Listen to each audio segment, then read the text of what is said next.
gathered from all across America. And we're going to stick together. You know why? Because we are ducks, and ducks fly together. That's right, Jan. Emilio, you and I have something in common, a person actually that you might not realize. Your ex-wife is actually the executive producer of Great Day Houston. Well, actually, Kathy had your centerfold from Tiger Beat magazine in her locker, and she talked herself into thinking that she was your wife. Way back when. Oh my Lord. Yeah. Well, do I know her? You don't know her, Okay, but she thinks she knows you. Got it. Okay. Good. She hasn't made up stories about me yet. Yeah, she has made up stories okay. about you. But Okay. Speaking of high school, it was in high school when your dad saw a production of yours and said, "Wow, he's really good." Not just a parent who, because we're kind of obligated as parents to say our kids are good, Of course. but he thought you were really good. What was that like for you?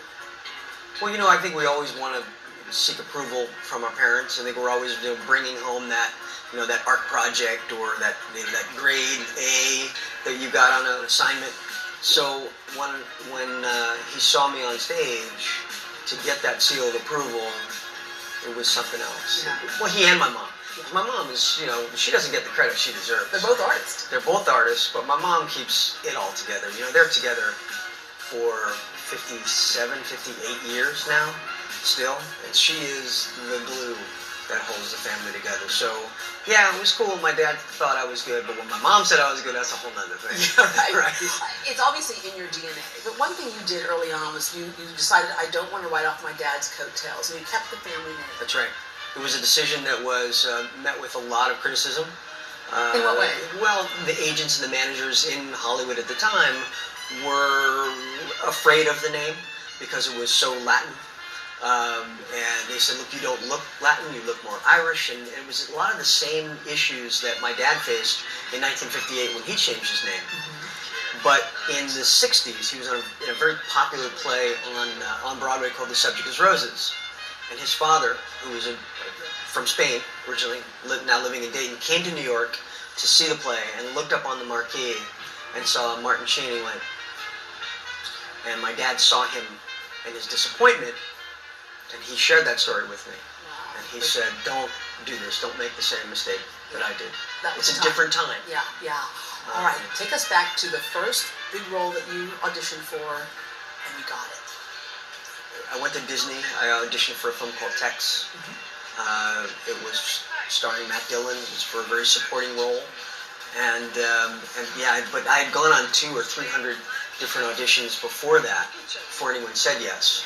What kept you going? You said 200 or 300 auditions before. Well, I was young. Yes. I started at 16. I started driving around to the various auditions and interviews, and that the process of those auditions really prepared you for somebody finally saying yes. Yeah. The week that I auditioned for the Breakfast Club, I had also auditioned for like a Taco Bell commercial and the TV show Chips, and it was like somebody just says yes to you. When you're a young actor, that's the only thing you want to hear. Yeah. So, years later, when these films continue to pop up, they go in these generational spans.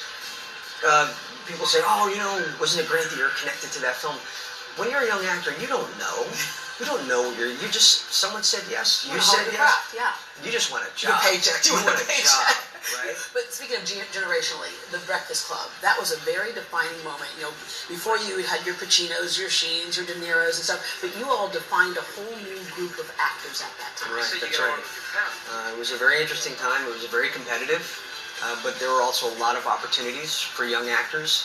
The studios started to pay attention that those were the young people who were going to the movies and they wanted to see themselves on screen. And so it was The Outsiders was made at that, St. Elmo's Fire, Breakfast Club. It was a really good time to be a young actor. At the St.